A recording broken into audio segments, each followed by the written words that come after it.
So it seems like we didn't get what we wanted or what we kind of suspected was going to happen from last week's chapter. Because last week, I bet all of us were thinking that we were going to get the War Devil versus Chainsaw Man because they finally came face to face.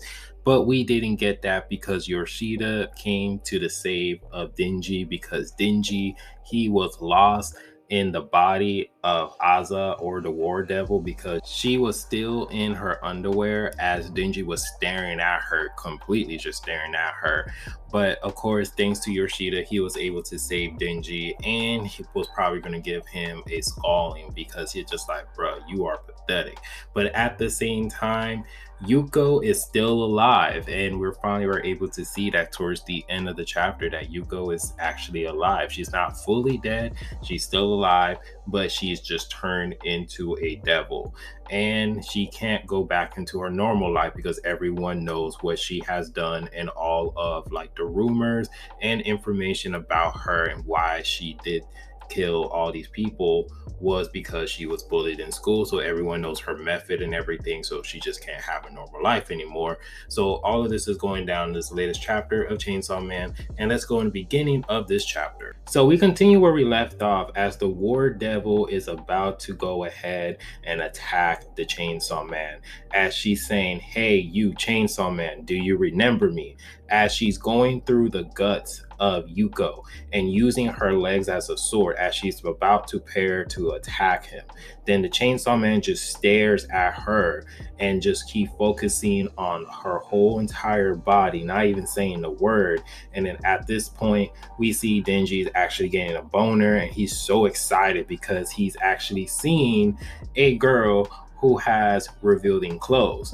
And then at this moment, we see the mystery girl who has one of the four horsemen's devil as like a contract, or her part of her devil is literally getting out of the guts of Yuko. And as she is just in awe shocked of what she has experienced, Chainsaw Man, he goes up to her and he says, hey, you, I saved you.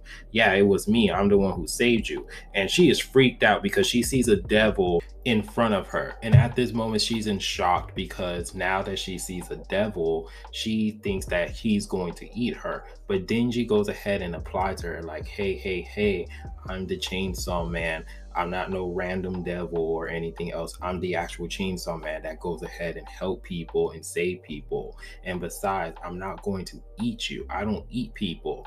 I'm a human inside. Let me show you and reveal to you my human side. And as Denji's so focusing on this girl, he's not noticing that the War Devil is right behind him. So as we see the War Devil jumping up, about to swing at Denji, and Denji's not even paying attention or even sense her at this moment. There we go. We see an octopus wrapped around the Chainsaw Man, and he is pulled down to where the octopus or the tentacle actually came from, disappearing as the War Devil is pissed off and mad because suddenly he disappeared.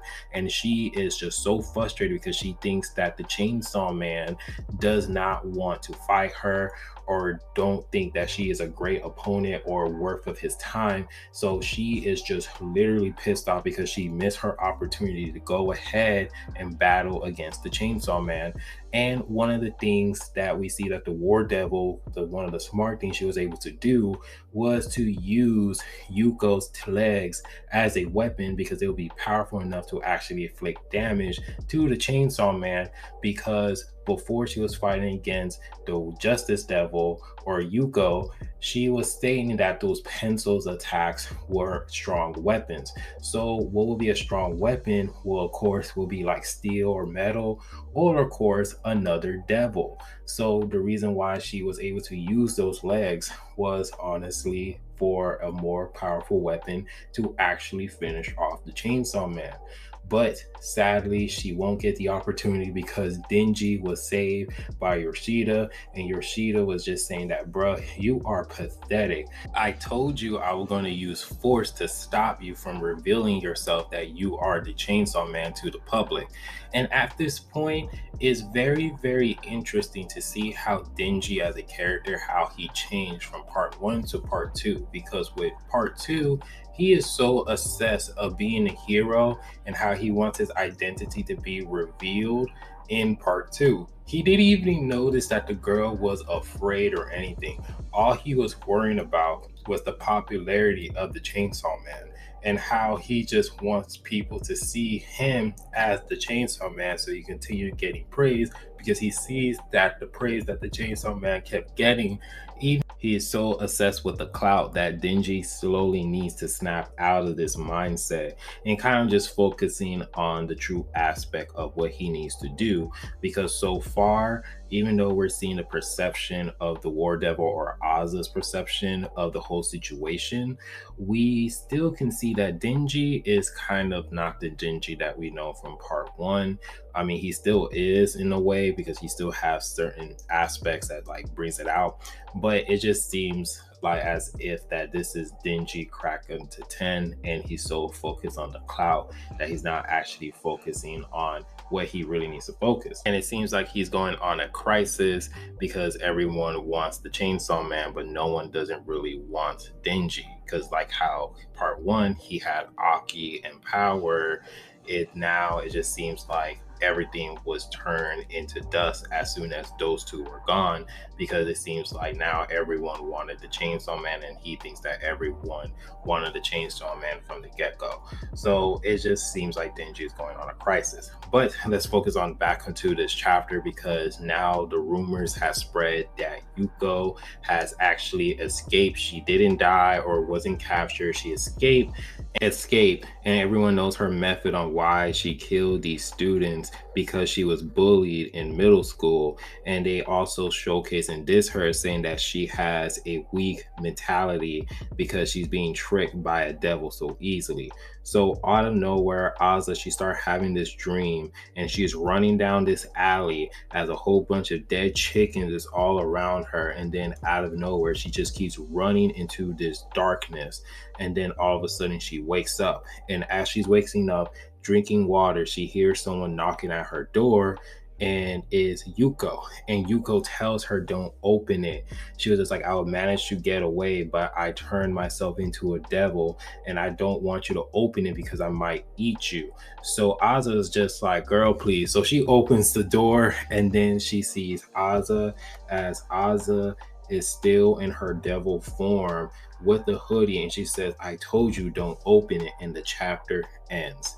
This is very, very interesting because Yuko hasn't officially died. She's still alive. And it's going to seem like my theory is probably going to be kind of true, where we're going to see that Aza, she's going to have her people fight against the Chainsaw Man as she's battling him. And it just seems like that's what it's going to be. And it's interesting to see the perception of Aza and how things are going to go, because it seems like Denji, he's protected as well because he has Yoshida. So a lot of interesting aspect is going to happen. But let me know down in the comment section what you guys think. What you guys think of my theory is wrong about, Denji changing, or just let me know down in the comment section about this chapter and your opinion. And if you guys do like the video, please give it a like, subscribe, and remember, always be decent. This is the Monotone Man, and hope you guys have a wonderful day and be safe out here. Peace.